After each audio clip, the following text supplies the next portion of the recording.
Good evening, everybody, and welcome back to another edition of the Inside Groove right here on Northwest Access TV. I'm Nick Mumley. Alongside me, as always, Dustin Tanner, and a lot going on here for today's episode. We've got a lot to get to. Justin Haley wins at Daytona in one of the craziest races I've ever seen, perhaps the biggest upset in NASCAR history. We will talk about that in just a second.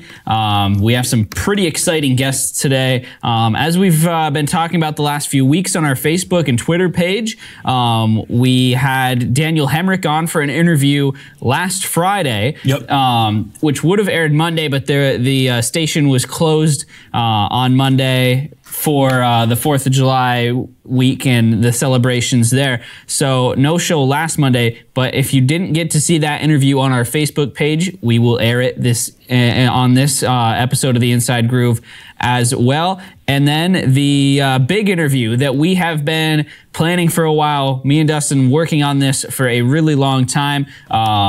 Steve Phelps, president of NASCAR, will join us tonight at 7:35. So very excited for that interview and to talk with Steve. Of course, he is a Burlington native, graduate of Burlington High School, graduate of UVM, grew up around racing in Vermont. So he'll join us at 7:35. Very excited about that. We'll talk to him about the future of NASCAR, what he thinks about Daytona yesterday and how they handled the rain out and obviously difficult circumstances there for the sanctioning body. But before we get too far into the show, we do have some news to announce, and we've been working on this. This is another thing we've been working on for a very long time here at the Inside Groove. A couple of months of work have gone into this. We're starting to secure some sponsorship. We're still looking for sponsorship for this, but we are going to New Hampshire with media passes. We will be there for Saturday and Sunday, so Xfinity Series, K&N Series, Well and Modifieds on Saturday, and then the Foxwoods 301 Monster Energy NASCAR Cup Series event on Sunday, July the 21st. We will be there. We will be behind the scenes, in the garage, in the pits, giving you the behind the scenes coverage that you want, we hope you want as NASCAR fans. And me and Dustin, speaking for Dustin here, we are incredibly excited to have this opportunity to bring you this coverage. Yeah, I'm very excited to be having a chance to go down to New Hampshire Motor Speedway. You and I have both gone every year. The background of our show graphic is from last year's race, so getting a chance to go down and work the garage, work the media scrum is going to be a lot of fun, and we are still putting together funding to go down for this. So if you're watching this, or if you know somebody who has a company that wants to sponsor a couple guys' dream, get in contact with Nick. We are, like I said, very excited for this opportunity, but it isn't free. There's a lot of expenses.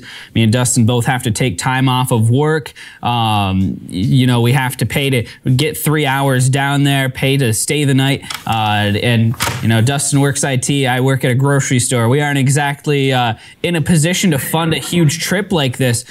So if you are interested in helping us out, then that would be greatly appreciated. I would like to shout out to Ray's Dyes and Tubing, who jumped on this morning. They're helping us out a little bit in making this trip possible. So we'll be giving them some shout outs and furthering our. Tell me, Nick, what does Ray's do?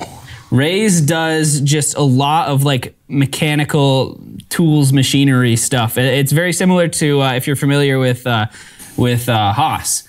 They do similar stuff like that. They're more on a medical side though, and just a lot of machinery, a lot of tools. They make the tools for a lot of different companies, both in the area, internationally. They do a lot of really awesome things over there. And they're based right out of Highgate. And a friend of the show, Cam Gadju, that is his family's company. So we really want to thank Cam and his dad for helping us out in our trip to New Hampshire that we are incredibly excited about. We are going to bring you some really top-notch interviews with this trip. Just about anybody you can think of in the Monster Energy NASCAR Cup Series, Xfinity Series, all those other series that are going to be at New Hampshire. We will be there interviewing the top drivers of each series that is there. So speaking of Cam, did you see the weekend he had? He's been at every track, I think. Yeah, Cam has been in the Tri-County area in the last week. He's been running Plattsburgh Airborne Speedway. Ran 2 races this past week. He's run Devil's Bowl the last 2 or 3 weeks as well. And he's been at Thunder Road working on a car. Yes, putting in the hours behind the wheel of his gotta love it of his super stock at Airborne Speedway and Devil's Bowl, making a lot of progress in his first year there. So once again, we thank Cameron and his family for helping us out on the Inside Groove. So let's get right into it here. My goodness, have you ever seen a race like yesterday at Daytona? This race originally scheduled for Saturday night as usual, and in the July, it was supposed to be the last July Saturday night race at Daytona before they move it to August next season. But this one obviously gets rained out Saturday. The Xfinity Series, they had a tough time getting it in on Friday. That one finished after midnight on Friday or on Saturday morning. Saturday night, they did not race. They started at 1 p.m. on Sunday. They get all the way to 33 laps to go. Then lightning starts to strike after the big crash with Austin Dillon and Clint Boyer that took out the entire field. And Justin Haley ends up winning this thing because Kurt Busch has to come down pit road. Because they give one to go. They give one to go. They say, okay, we're going to restart. Kurt Busch says, okay, now I'll pit. You know, it looks like this race is going to go back green. We're not going to win off of weather delay here. So Kurt Busch pits. And then lightning strikes behind turn 3. And they're like, oh, never mind. We are bringing the cars down pit road. Lightning clock comes on, 30 minutes. This was, I believe this was the first time that this lightning clock has really been at the forefront. They might have used it at Chicagoland 2 weeks ago. Well, so the thing with the lightning clock is, as we get into this story here, is that a couple years ago at Pocono, a couple fans had died because, you know, they got struck by lightning. But most of the time, we don't see a lightning clock because if it's lightning, well, it's raining, so we're just in a rain delay. Right. So this is the first time I remember where NASCAR is actually stopping the race because of the lightning within the 8-mile radius. So it's very interesting to watch. It was a very intriguing story, and Justin Haley, Inspire Motorsports, who, if we dig through the audio tapes, I did say, probably foolishly though, that Inspire Motorsports would compete this year and have a chance at winning a race. Hey. I thought, you know, I wasn't entirely sure of what their business model was going to be, but they won a race, and that's the important part. And I said that Ty Dillon was going to be bad, and he finished 4th. So, you know, I'm eating that take all the way to Saturday. Again, eating that Ty Dillon take. So it was a really interesting race. It was, yeah. A wreck fest, 48 hours of Daytona, if you will, in the sense of when a race gets rain delayed, it's very hard to plan around it because you never know when they're going to go green. So basically Saturday night, I'm sitting at home, okay, we're going to race tonight. We're going to race tonight. Then we don't race tonight. So it's like Sunday, I'm like, we're going to race today. Or we're going to race today. We get the race in and then the race ends. And it's like, well, we're going to hold on and see. It's like, oh man, doing this again.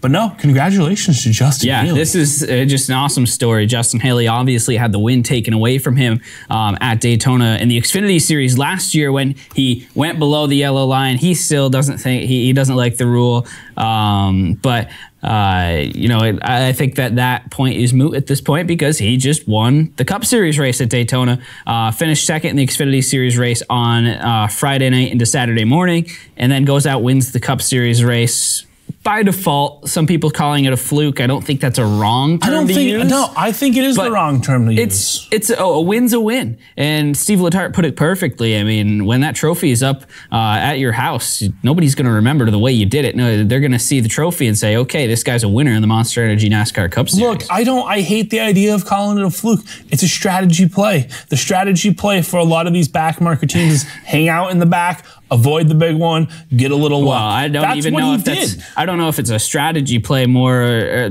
or just, you know, Inspire Motorsports didn't have the speed to be up here's in the thing. front. These guys were running way back. We saw a lot of cars go a lap down early on in this race. Then, you know, the leaders wreck. I mean, this was just like the Daytona 500. Well, and I think Justin Haley was in an interesting position because at Talladega, he had a very good run. Yeah. I'm not going to say Spire didn't have the speed because that's just a bad opinion to have because, yeah, they're not going to be as fast as some of the cars up at the front of the pack, but Justin Without Haley, the wreck, they finished 25th in this race. But Justin Haley has proven that he has some speed in plate tracks. And, you know, the thing I look at is that without the wreck, they finished 25th, but you always calculate the big one into your race planning. You see it with teams. You want to run at the front, and then you see it with some teams where it's like, we are just going to sit back here. It's the AJ Allmendinger strategy, where it's just like, I'm just going to sit back here. I'm not going to wreck my car. And when 10 to 15 of these guys wreck their piece, I'm going to be in the show and I'm going to be good to go. And it was really interesting to me to see a couple of teams that have such, you know, CGR has so many people on their pit box, has so many people working for them, make that call to pit. And then Haley's team say, you know what, we're going to milk it. And I think, you know what? That's strategy. Balls of steel, man. You are putting yourself in a position where you either win that race or you go a lap down. Right. When you go a lap down after you pit or you lose the draft, you're done for. You're not, because, you know, let's say the race goes green again. They would have had to pit. How many cars didn't have damage? Like 12. I think maybe 12, So 13, Justin Haley is getting a top 15 finish on speed. It was going to be a career best finish for Spire and Justin Haley, no matter what. Unless if they had wrecked it. And it was one of those things where... Well, even if they wrecked it, because the best finish for either of them, I believe, was 28. So... I mean, you know, I look at this. Yeah, this is a strategy play. The weather is part of the strategy. It's about rolling the dice. It's why in a winter storm you run the football, right? It's why in hockey you play a little differently on ice that might not be as good. You know, ice that's better, you might be able to do, you know, like every sport has strategy plays that bring the weather into play if you're outside. Yep. So saying this is a fluke win, okay, yes, it's kind of a fluke win, but also you have to hit the strategy so correctly, and Spire Motorsports did. So I take nothing away from this win from Justin Haley, and to all the NASCAR fans who are pissy about this, I want to tell you to buzz off, because the fact of the matter is a win is a win, and if William Byron, who was in second place, if Justin Haley pits in that 24 or the 48 win, we hear none of this. Right, right. Even if Landon Castle in the 00 wins, we hear none of this. It turns into this conversation because people are rubbed the wrong way about Spire Motorsports because they think it's a cash grab, which I don't think it is at this point. Justin Haley, if you're a betting man today, do you bet on Justin Haley winning another race? Absolutely. In his career?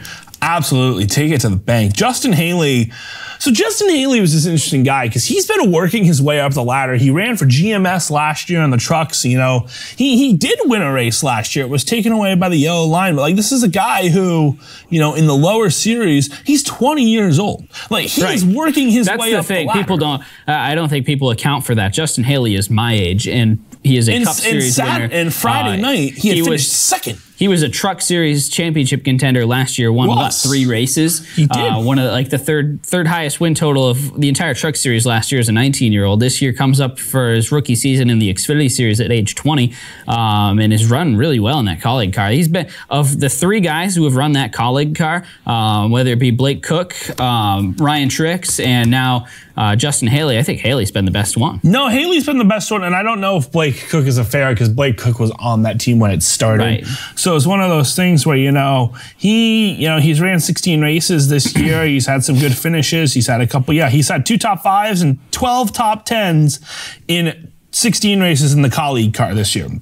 He won 3 races in the truck, so all he has to do is win a race in the Xfinity Series, and he's won in each series. And now this is a dude who's absolutely going to get some more wins down the road. You know, he's going to be in the Colleague car for the rest of this year, and next year he's got the option, or not the option. He signed a 2-year deal, so he'll be there next year as well. You know, he might even win a race in that car towards the end of this year. I think a 2-year deal is good for him because you don't want to be in the Cup Series when you're 21. No. Even Kyle Busch, I mean, going back, Kyle Busch didn't really find success in Cup until his age 23 season. So if I'm Justin Haley, I'm taking the Cole Custer route here and, settling in Xfinity Series for, 3-4 years. Wait till you're 24, 25 years old. Make yourself... Well, now that he's got that Cup win, right. he there's no... Make yourself a championship contender. And I think you look at Cole Custer in his rookie year in Xfinity compared to Cole Custer now in Xfinity, it's a completely different story. I think it's key for these young drivers to develop in Xfinity. And you look at the guys that were brought up, 1 year in trucks, 1 year in Xfinity now, and then they go to Cup. You look at Chris Buescher, you look at William Byron, Daniel Suarez, Chase Elliott's been the best, but Chase Elliott's got the most talent out of those guys. And it still took Chase Elliott, 3 years to win a race? Chase Elliott was facing bus talk. Like, that's how long it took him I think to win a race. And look at Logano back in the day. It's very clear that when you have when you're under the age of 25, you could be the next Dale Earnhardt, and you're not going to win in the Cup at the Cup Series level. I mean, we just haven't seen it. The best drivers in the history of the sport have been unable to win races at the Cup level consistently until around their age 25 season. Justin Haley's 20 years old. I think that if he tries to jump up too fast, he'll set himself up for failure. I love that he's with Colleague Racing for the next 2 years, and I think he should stay there even longer than that. Go out there, win an Xfinity championship or two, become a really talented driver. Just hone your skills down in that level right before the Cup Series. Will it be frustrating at times that you can't be in the Cup Series where you already have a win? Sure, but when he does get there, he's going to get a better ride to begin with because he's going to have better Xfinity stats, and he'll set himself up for success. The dude has won in trucks. The only series that he hasn't actually ran well and run in would be Cup. But he won there on the strategy call. But he hasn't won an Xfinity race. But every year, Haley is going up the ladder. He's climbing up the ladder. He's winning more and more and more. And you know what? Good for him. I can't wait to see him back in a Cup car when he's ready to go for that. So, getting away from Justin Haley here, as much as this is the one show where I wish that we were on for 2 hours, because there is so much to talk about throughout this weekend. Ross Chastain obviously winning the Xfinity race. There's so much there's so many storylines that have come from the Cup race at Daytona. We only have a few more minutes to get to this before we get to our interviews here. So NASCAR moving this race to August because of the weather. Not because of the weather. We'll talk about that with Steve Phelps in a little bit. But do you think that'll change things in the future? Do you think we'll see better weather now that we go to August? Well, Steve Phelps mentions it in our interview with him. It's going to create excitement. We saw what Austin Dillon was doing. Austin Dillon goes down and blocks Clinton Boyer because Clinton Boyer and Austin Dillon are on that 16th bubble spot. Austin Dillon has to win to get in. Clinton Boyer has to, I don't want to say he has to win because he's still in the playoffs, but he has a 3-point cushion right there. And you see how it just happens, there's going to be a good chance for somebody to sneak in. I would put money on the field. I think there's a chance that someone like a Starcom Racing sneaks into the playoffs. I remember when that'd be something. Chris Buescher snuck into the playoffs with a Pocono win. I think it's going to be one of those things where Daytona produces crazy winners, because you're going to be at that final race and there's going to be 12 cars locked in the field, basically. And then you're going to have 4 guys who have to point their way in. Then you're going to have, 10 to 15 guys who have to win their way in. And those 10 to 15 guys, they are going to get desperate. They are going to throw those blocks. So I love it. So big wreck, obviously, Austin Dillon, Clint Boyer. Is this either one of them at fault, or is it just a racing deal as they try to get that win to get in the playoffs? I mean, Austin Dillon could have not blocked, so he was technically at fault. But Austin's. I don't think he blocked though. What it looked like to me was Clint Boyer made a big sudden move to the inside, took all the air off the back of Austin Dillon's car, got him loose. Austin tried to correct it and came down into Clint. It depends on how you look at it, but either way, even if Austin Dillon is at fault, I don't blame him. You got to win to make the playoffs. You have to win. So I don't think Austin had a play there, because you see, if you look at the replay of that crash, as soon as Boyer leaves the bumper of Austin Dillon, the 3 car gets incredibly loose. And, whether that's him making a sudden move to the inside to try to block, which I just don't see him doing, because he's going to wreck himself 100% of the time. So I don't know. I think it's just a racing deal between 2 guys trying to make the playoffs. And I don't think it's anything else. No, I don't think it is either. I think it's one of those things where it is what it is. Right.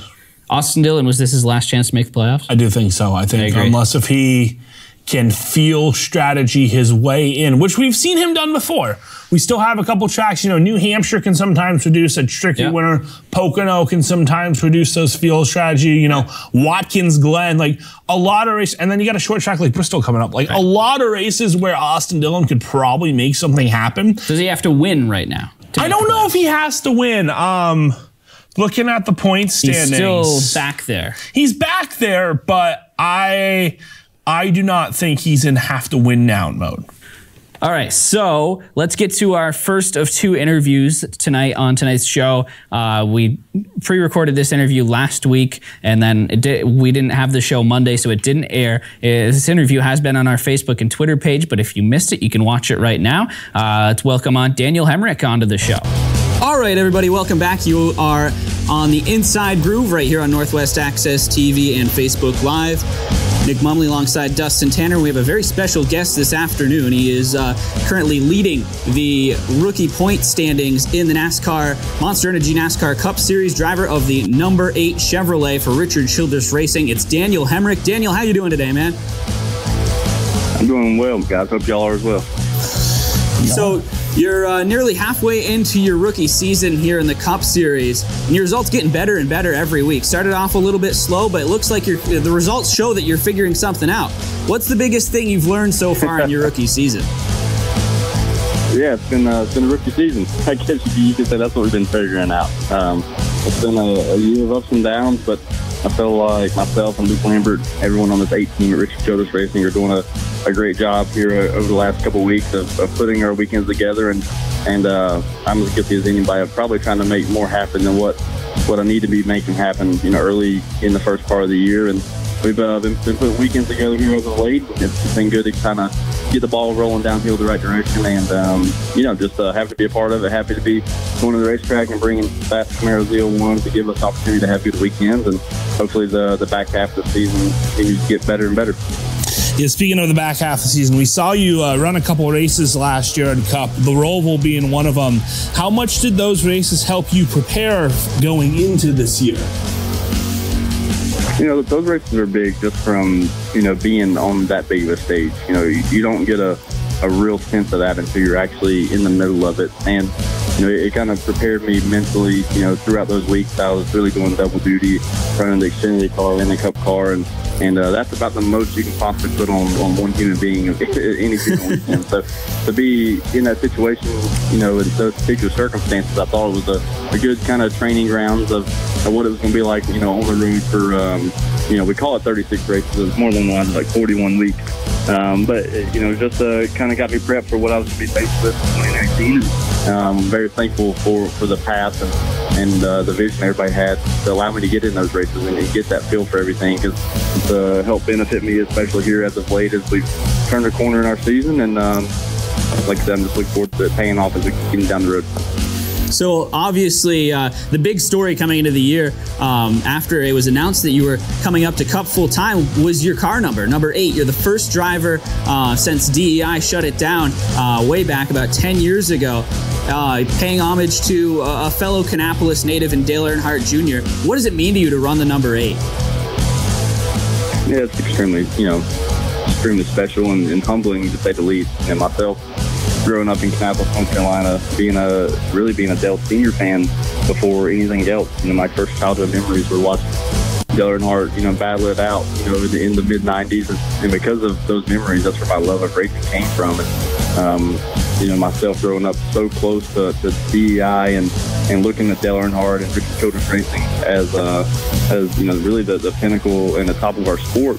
As my childhood went on, that was it. There was nothing bigger than those two names. And as time went on, I could have never imagined or even fathomed the fact that I'd be in the situation I'm in today, and let alone do it with the number 8. To know that that the history has been made with that number, well before Dale Jr., but through his grandfather and everyone that's ran that number that paid so much heritage to our sport. There's nothing that can put a price on that. So it's very humbling to say the least.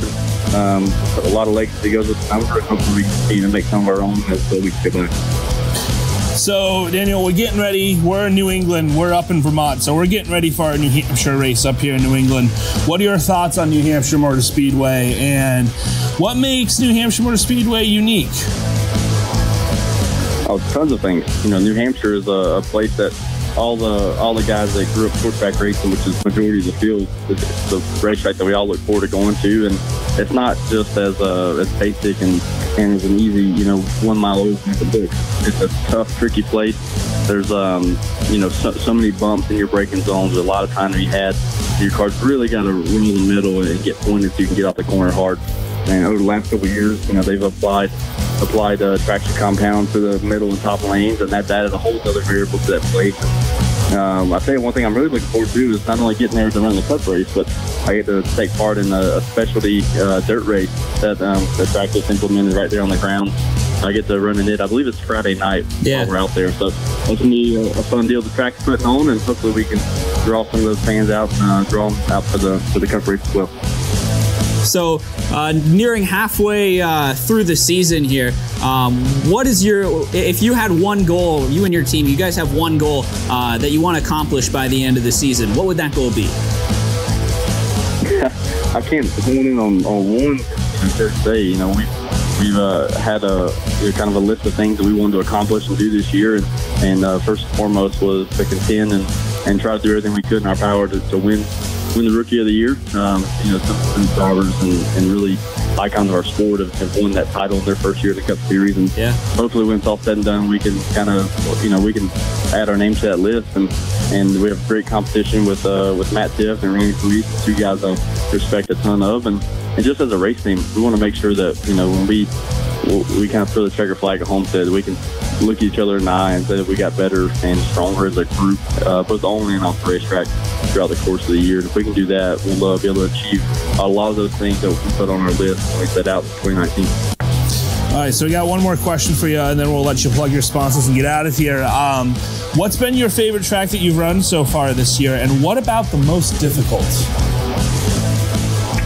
Most difficult, kind of all put in the, I guess, kind of the same category, but Richmond's always been a place that I've been extremely fond of. A place that's so wore out, slick, runs like a very, very slick short track, and because of that, you got to really be disciplined in yourself, and you got to have a good race.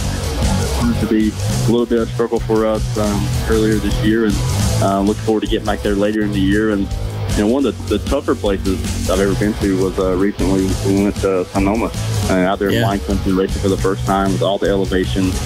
That racetrack grip-wise was kind of like drifting, but in a road course form, and a lot of variables there that I had to figure out.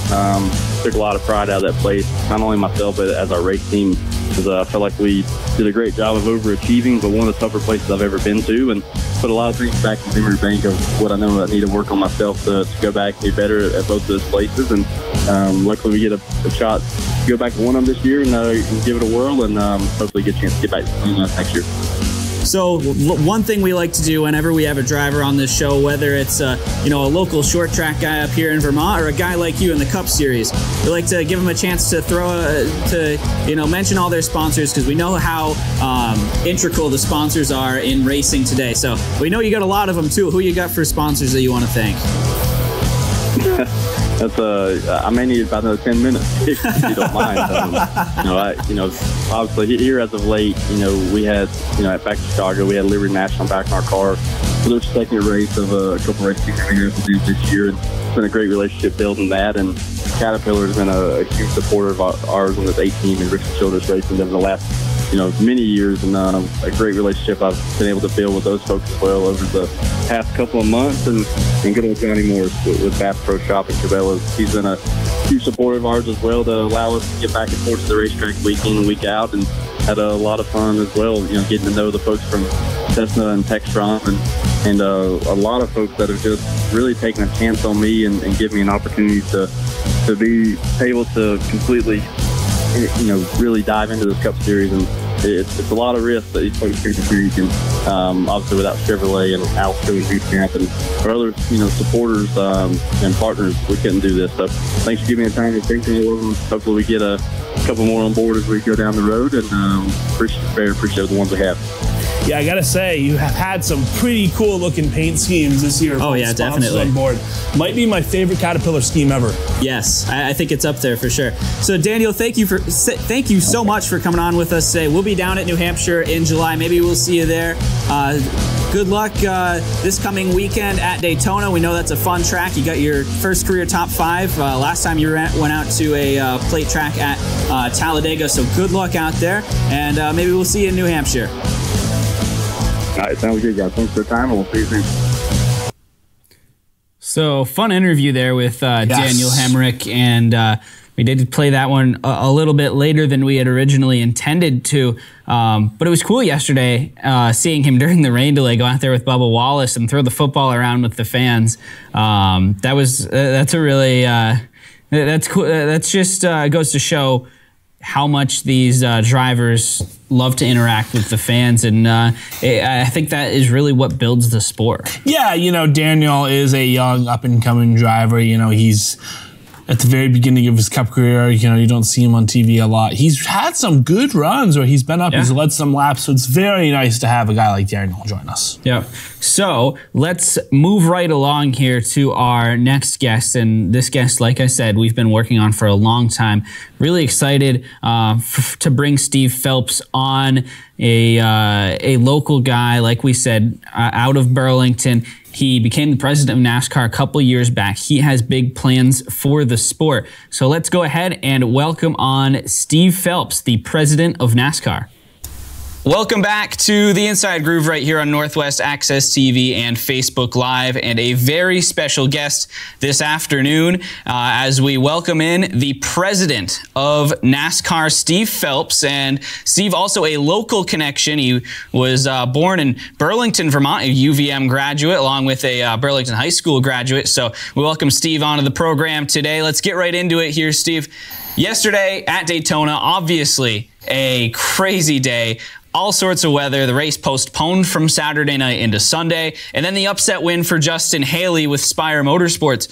However, some fans are still wondering about everything that happened with the race, why it was canceled or called at around 5:30 yesterday. We know Daytona has lights. A lot of these fans wondering what went into the decision to call the race early, and just explain how the whole process that goes into that.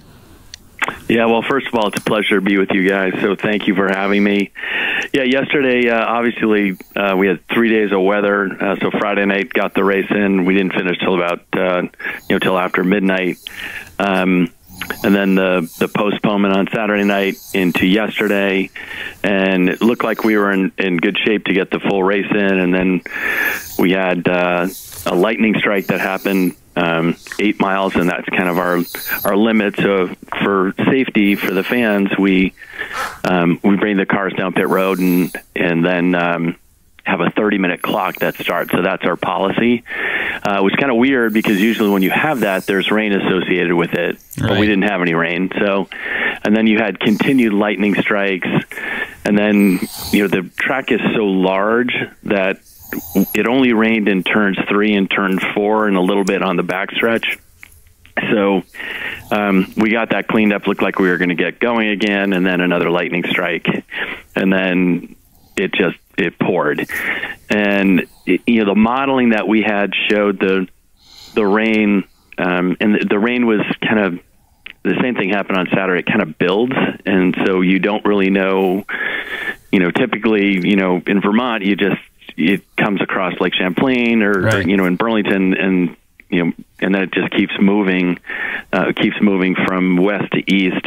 Here it kind of moves different directions and have these pop-up showers because of the humidity down there. So the modeling that we saw, we have advanced weather modeling that we have that we use, and it showed that it most likely was going to continue to rain until 8:30 or 9, and you just never know if it was going to rain even further than that. And then it takes a full 2 hours to dry a track of that size. So we're looking at the very earliest getting the race going again at 11. And there are no guarantees at that particular point. So it was decided that we would call the race. So, which I would say, listen, we never want to call a race. It's just you want to complete the full thing. It's just very unsatisfying for the fans, obviously, for everyone in the industry, including ourselves and our officials. Everyone wants to get the race concluded.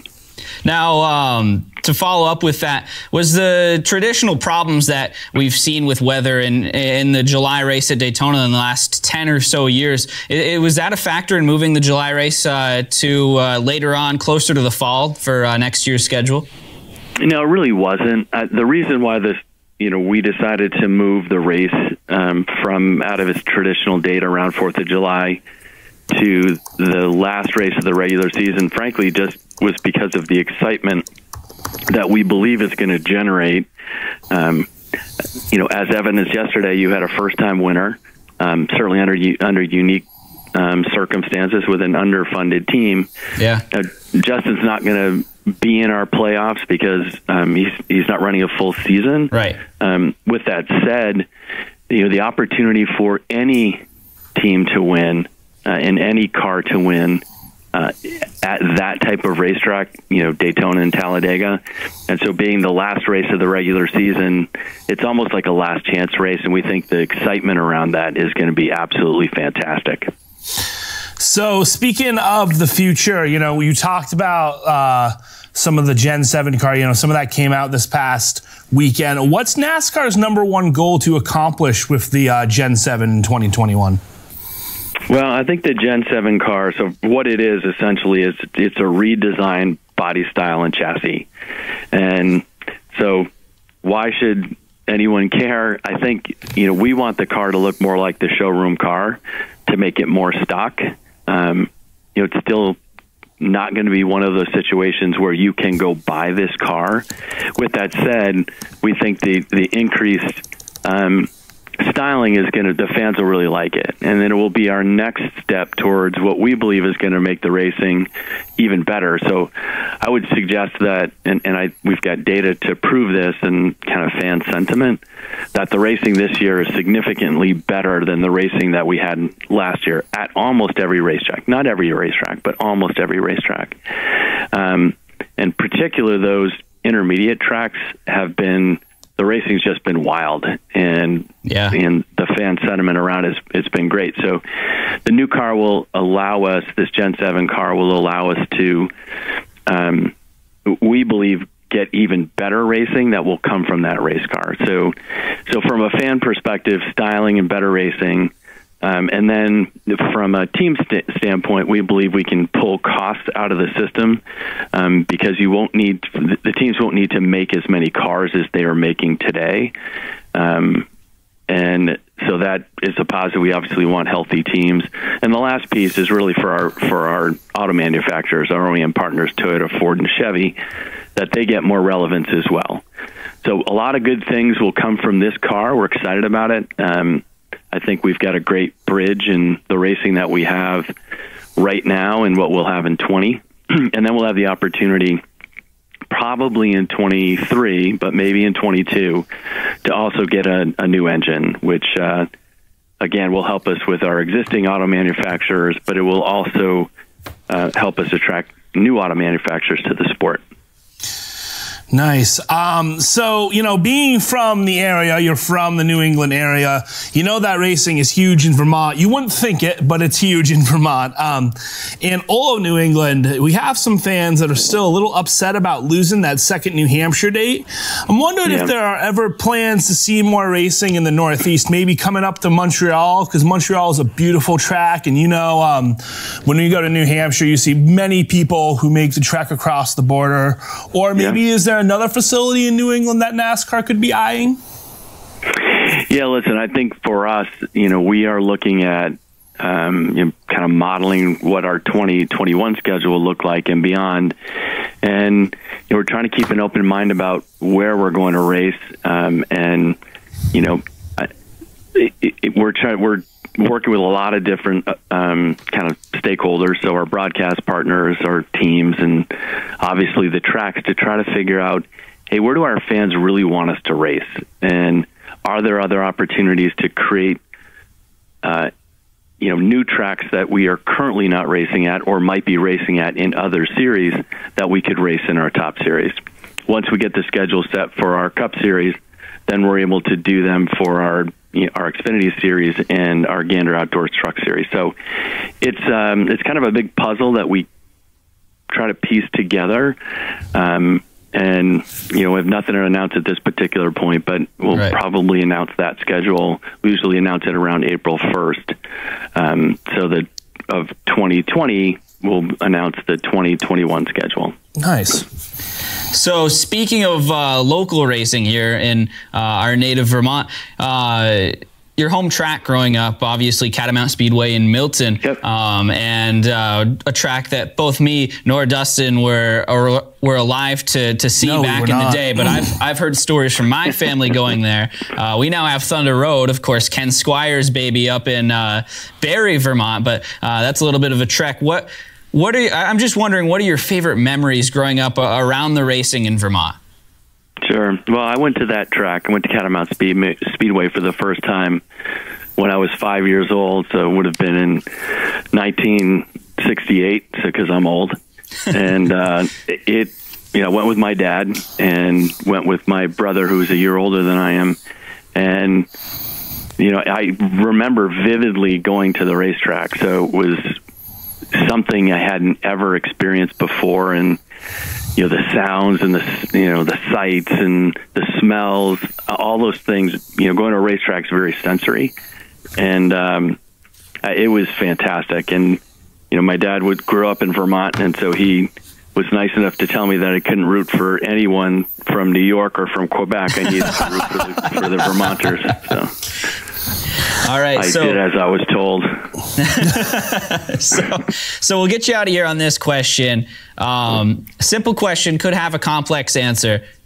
5 years from now, where do you envision NASCAR? Where do you want the sport to be?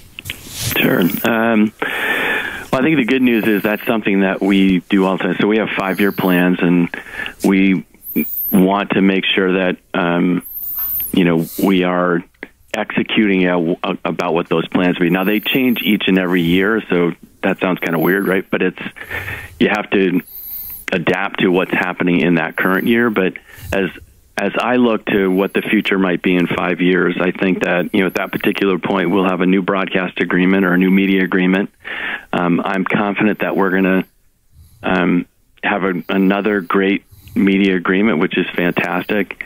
We want to try to give our fans the most opportunity or the best opportunity to experience NASCAR where they want to see it. So if someone watches on television, we want them to have a great experience on television. If they're watching on a tablet or on their laptop or whatever it might be, that's fine too. If they're just using it on social media, that's okay too. We just want to make sure we're serving them. So I think what will happen in 5 years as technology continues to change, the media landscape continues to change, that we will change and adapt with that.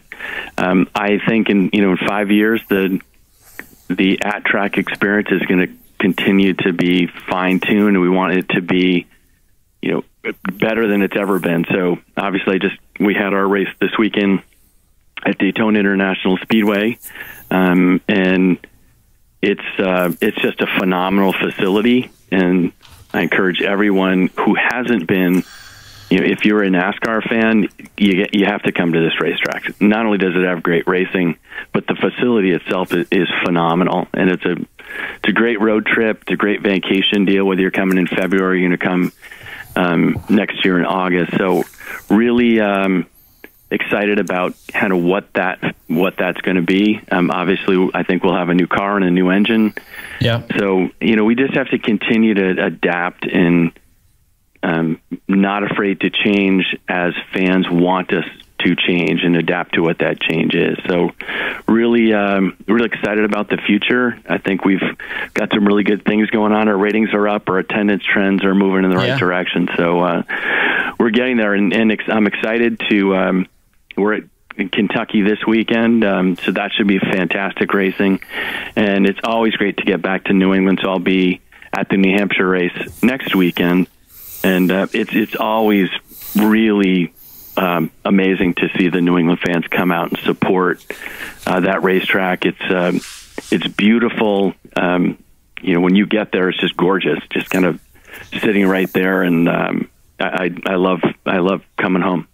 Yeah, New Hampshire is pretty awesome. Nick and I'll be down there too, so maybe we'll run into you. We always awesome. Love that Vermont connection because again, like I said, you don't really think of Vermont having a NASCAR connection, but when you dig deep, we have we have some traditional motorsports connections here, and it's pretty cool for a small state like ours. No, it is. Yeah, I mean, brought up Ken Squire. I'm up in Charlotte right now in our office tower in the NASCAR Plaza. I overlook. It's right on top of the NASCAR Hall of Fame. Yeah. It's just really cool. And so to have Ken in there, he's such a great guy and an amazing man. But there are tons of other folks that are from New England, particularly in the media side and the business side, that are part of NASCAR. So it's really, I think we're well represented in the sport, which is very exciting for us. Awesome. Well, thank you so much, Steve, for coming on. Maybe we'll see you down at New Hampshire. Always great to talk to you, and maybe we'll have you on again sometime in the future. Thank you so much for coming on, and we'll see you next time. Yeah, Nick and Justin, I look forward to seeing you down there. Come find me. I will be there for sure, and we'd love to say hello. All right, sounds good, Steve. We just got press credentials, so we will be able to find you. Yes. All right. Awesome. Thanks, all right, Steve. Guys. Take care. See you later. Bye. Those interviews with Daniel Hemric and Steve Phelps brought to you by Handy Buick GMC Cadillac in St. Albans. For 3 generations, they've been the #1 GM dealer in the North Country. Visit them online at handygmc.com or off exit 20 at their St. Albans location. Also, that interview brought to you by our newest sponsor, Raised Dies and Tubing. In Swanton. They have been, since 1960, they've been among the best in the extrusion die industry. Call them at 802-868-2040 or visit them online at raiseddiesandtubing.com. So we'll make sure to get it down. We'll have it down. First time doing a sponsor read for a new sponsor. Doing them live. We're learning as we go. We love our sponsor reads, and thank you again to every single one of our sponsors. And if you want to join our show, we still have slots available. Contact Mr. Nick Mumley. We got a trip to New Hampshire coming up, and we got, every time a sponsor comes on, it opens up more opportunities. It opens up more chances to grow the show, to grow what we have, and then in turn help grow your brand. So, great exposure here on the Inside Groove. So, let's get into some local racing real quickly. We weren't able to talk about it a couple of weeks ago, but I brought Dustin to his first race at Thunder Road in over 10 years? Over 10 years at least. What a beautiful night it was, too. Great night. A lot of good races. Governor Phil Scott won one. That was brilliant. Love Thunder Road. It's a lot of fun. They've made a lot of improvements there. Last year they put in the brand new lights. They put in the walls, the retaining wall and catch fence all the way around the track instead of just on the front stretch like it has been for the entire history of the track. So just a lot of improvements. And I showed up Thursday for the Aubuchon Hardware Fireworks Spectacular. A sick invite, by the way. I'm kidding. And they had a new sound system. Did they? So really? They put a new sound system in as well. That was really awesome. It made things a lot clearer throughout the night for the racing action. Stuart Friesen, Truck Series, sitting second in the Truck Series points right now. He was at Airborne on Monday, July 1st, racing in the Big Block Modifieds, the Super Dirt Car Series. Went to Airborne. $10,000 handed out to the first place driver. Larry Wright came out on top of that one. Matt Shepard second. Danny Johnson in third. Stuart Friesen hobbled to a 20th place finish in that one. Yikes. Kind of surprising event there. Stick in the truck, bud. Stuart Friesen's been to Airborne twice now in the last 2 years. Last year he showed up, blew a motor in the heat race, and was unable to go for the main event, and then a 20th place finish in the main event on Monday. So Stuart Friesen 0-2 at Airborne, and some pretty ugly results. We'll see if he wants to come back and maybe try to make up for those results in the future. So Thunder Road, I talked about, was down there for the Holiday Spectacular on Thursday, 4th of July. Perfect way to cap off the 4th, and just incredible fireworks show put on by North Star Fireworks out of Montpelier. They did a fantastic job. The best fireworks show I've seen in a very, very long time. Not a big fireworks guy, but it was, you know, an impressive fireworks show will still... Yeah, I'll give it a golf clap. I actually didn't even see fireworks this week, and I just I've gotten to that point where the idea of going out to sit in traffic to get bitten by bugs, to then sit in more traffic to watch things explode for 20 minutes. Just like, That is the definition of being American, Dustin. That is. Anyway, Trampus Demers, he came out and won the late model feature, starting 11th in that race, 50 laps. He went from 11th to the win. He inherited the lead with 5 laps to go from Stephen Donahue and Christopher Pelkey. This one got interesting when Donahue put Pelkey into they were running side by side for about 10 laps, just door to door in the final laps of this race. And then Donahue kind of just door slammed Pelkey into the outside wall going into turn 1. Pelkey's car destroyed. Donahue sent to the back. Trampus Demers inherits the lead, and it was clear he had the fastest car anyway. And he went on to win the race. So an exciting night of racing at Thunder Road on Thursday. And then Airborne once again on Saturday. Connor Cleveland winning the sportsman race. Patrick Picotin second, and Adam Pearson was third. Pearson won the race on Monday when Stuart Friesen was there. And a shout out to Dylan Rabtoy, who finished 6th place and led a lot of laps in that sportsman modified feature on Saturday as well. So I do want to, we have about 10 minutes here. I do want to touch on the Xfinity Series at Daytona a little bit before we get to our fantasy picks for Kentucky. Man, the Xfinity race was a lot of fun. And to see Colleague Racing go 1-2-3, their first ever time going to victory lane, and they put all 3 cars in the top 5 until AJ Allmendinger had the DQ. It was kind of funny when Colleague was like, all right, 1, 2, 3. Even if like 2/3 of the team gets DQ'd, right, they still win the race. How many sparks would have flown if everyone on that team got DQ'd? Oh, that would have been rough. Giving the win to Christopher Bell, that would have been rough. That wouldn't have gone over well with the NASCAR fan base. But the biggest story out of this was Ross Chastain. He's now won three truck races. If you count the... Ross Chastain has been to victory lane 5 times in the last 8 months now. Like, it's 5 times in the last 10 months, but for 2 of those months, we didn't have racing. Like, Ross Chastain is putting cars and trucks into victory lane at an extended clip, and it is time to get him a playoff ride. And let's make a note of that. He's put five cars / trucks into victory lane last 8 months. In the last 2 years, you look back, the 42 car last season went to victory lane, I believe, 1 time with John Hunter Nemechek, other than when Ross won at Las Vegas.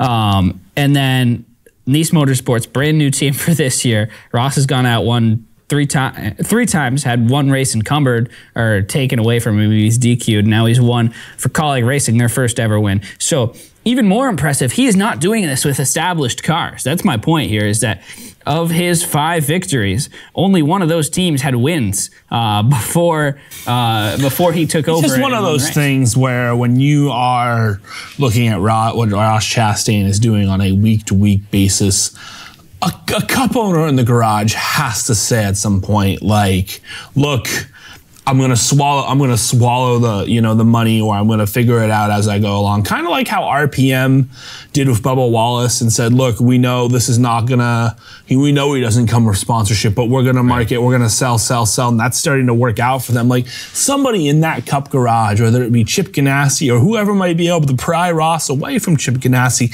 has to be able to say at this point, like, we're going to put you in a car and we'll figure it out. Like, we'll give you the Cup ride. We will put it together afterwards, because, look at a guy like Gene Haas. Like, you think Gene Haas doesn't look at a Ross Chastain and say, he's doing all, you look at Rick Hendrick. Rick Hendrick put Alex Bowman in the simulator for a couple of years to get him ready to go to race, and Alex Bowman won a race. Ross is a top talent in the series. If he was in a top car, he would make the playoffs. Yeah, I agree. That's my take. Ross is so good. He's so good. I think that what we're going to see with him next year is go to the Xfinity Series. With that second car, Colleague announced that they're going to have 2 cars full time. Well, they're trying to find the sponsorship. They're trying to build with Nutrient. With a third All-Star car. They said that's their plan, obviously pending sponsorship. It looks like Ross is headed for that second car right now. And that's great, except for the fact that Ross is he doesn't need. He's going to win the championship. But Ross doesn't need to be in that second car. Ross needs to be in a Cup car. Someone needs to put Ross in a Cup car. But at the same time, same situation with Justin Haley. I think you put him in a Xfinity car for a year, he will dominate. He will win 6-7 races on the Xfinity Tour next year if he's there full time. I think that at that point, there is no way that you go out and you can say, all right, this man doesn't have sponsorship, so he can't be in the Cup Series. I think talent, that's the there's thing. very few exceptions to talent overriding sponsorship money, and Ross Chastain's one of them. And I think we got to see what happens with Kyle Larson at Chip Ganassi Racing. You know, if Kyle Larson leaves and that seat comes open, Ross Chastain is still technically tied to CGR. He has a contract with them. He just doesn't have a ride. He doesn't have a ride or a sponsorship. And Chip Ganassi has made the points that he wants to. You know, if Chip Ganassi gets a call tomorrow and says, hey, $10 million, Ross has a ride with Chip Ganassi. So it's going to be really interesting to watch. So let's get to our fantasy picks Kentucky here as we get ready for Kentucky.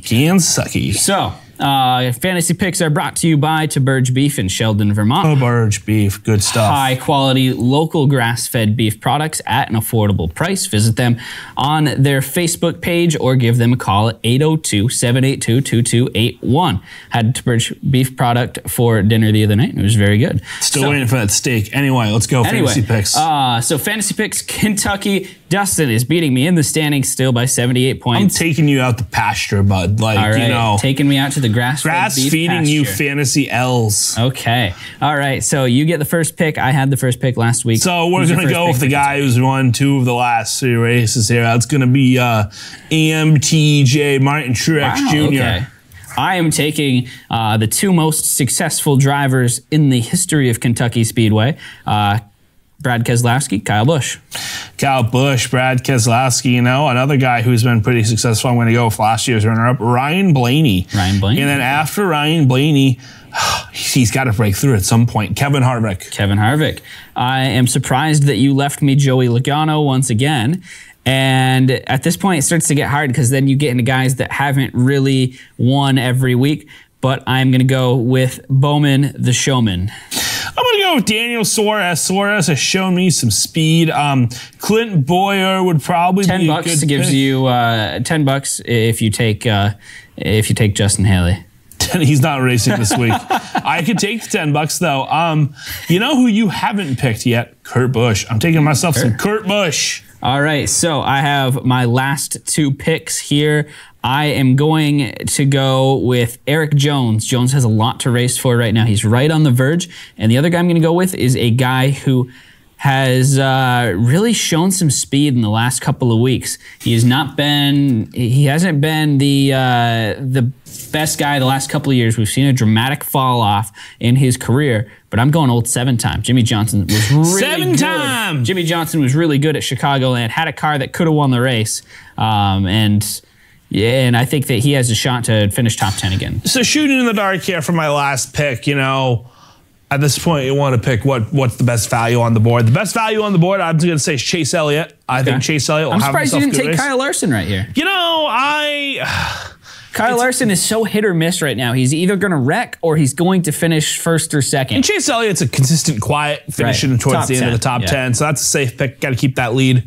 Yeah. I like that. We'll have a week where we do double points. What type of racing do you expect from Kentucky this weekend?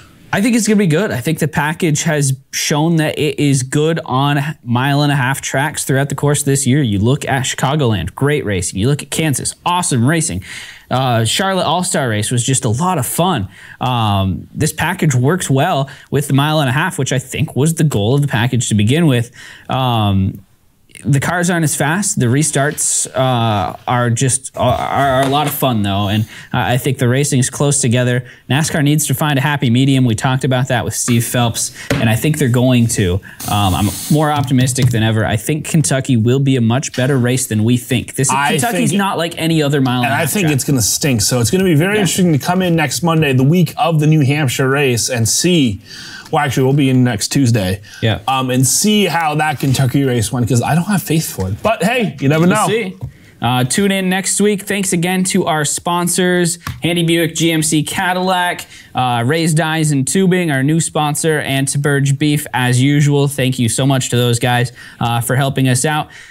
For Zach in the studio, for Dustin, I'm Nick. Tune in next Tuesday. We will be back at a special time. Check our Facebook and Twitter pages. We will announce that time when it is decided, as the studios close next Monday. So tune in then, and we will recap Kentucky and get you ready for New Hampshire. Austin Terrio next week, too. That should be fun. This is the Inside Groove right here on Northwest Access TV and Facebook Live.